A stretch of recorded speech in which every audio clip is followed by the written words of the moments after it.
I was recently asked by a lot of you guys in the comment section about how to get from an intermediate level of English to advanced. That's a really interesting question, and I'm gonna give you all the tips that you need in this video. I definitely know the feeling when you feel like you're not improving, you feel like there is something wrong with you or there's something blocking you. You know you want to improve, but you just can't get to the next level. And that's a really common problem, and it happens to everyone, not just to English learners, but also to all language learners in the entire world. And here's the unpleasant truth. The better you become at English, the harder it gets to improve. The more confident and the more fluent you are in a language, the more difficult it gets to move from one level to the next. And this problem is called the intermediate plateau. And that's basically when you feel stuck in a certain language and no matter what you do, you never see significant improvements. And that's a really frustrating problem. And the first thing you have to do to overcome this problem is to change your learning habits. Sit with yourself and define what you're doing right now in English. Do you only watch movies in English? Do you only read books? Do you only listen to music?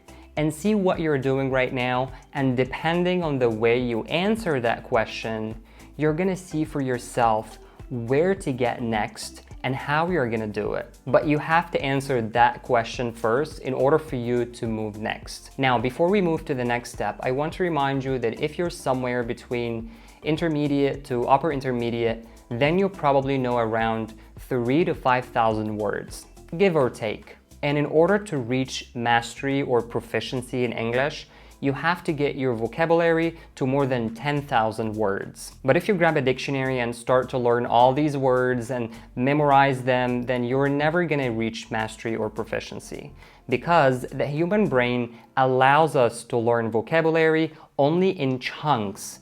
And if you don't know what a language chunk is, let me explain it to you. Chunks are groups of words that can be found together in language.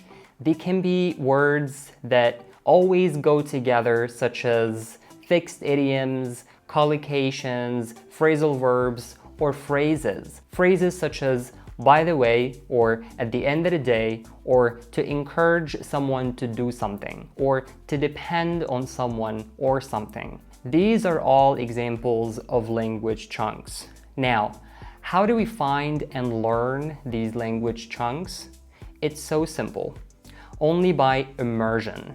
When you get involved and totally immersed in English every single day. You watch, listen, read, and write in English as much as humanly possible. And don't tell yourself that you don't have enough time for that, because that's the most ridiculous lie we ever tell ourselves, because we just want to make excuses. If learning English is that important to you, you're gonna have to make time for that. But it's not only about immersing yourself in English.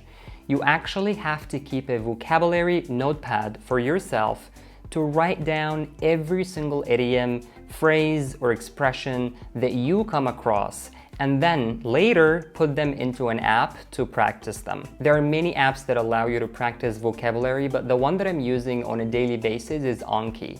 And if you want to know how to use it, let me know in the comments down below and I'll make a separate video to explain it step by step. And also, you don't have to make your immersion so boring by just watching or listening to English materials that are not interesting to you or you don't find captivating. So what you should do instead is find a YouTube channel or many YouTube channels that talk about things that you're already interested in. If you're from Turkey, for example, and you like to watch videos about history and culture in your native language, you can find YouTube channels talking about the same exact thing, but only in English, and start watching these channels every single day. And that's the only way you can get immersed in English. And while you're driving or using public transport, you can always listen to podcasts on your favorite topics to make sure that you're not wasting that time daily. People spend on average 2 to 3 hours in public transportation every single day.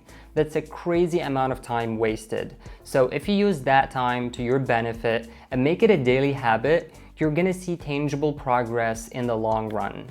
And then the next thing you're gonna have to do is practice.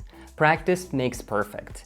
And you need to practice everything you learn and integrate it into your daily conversations. To practice speaking, you can always find apps on the internet like Hello Talk, for example, to find speaking partners. I used it a few years ago, I guess, and I found so many people that I enjoyed having conversations with. You should also practice writing. But when it comes to writing, you're gonna need feedback.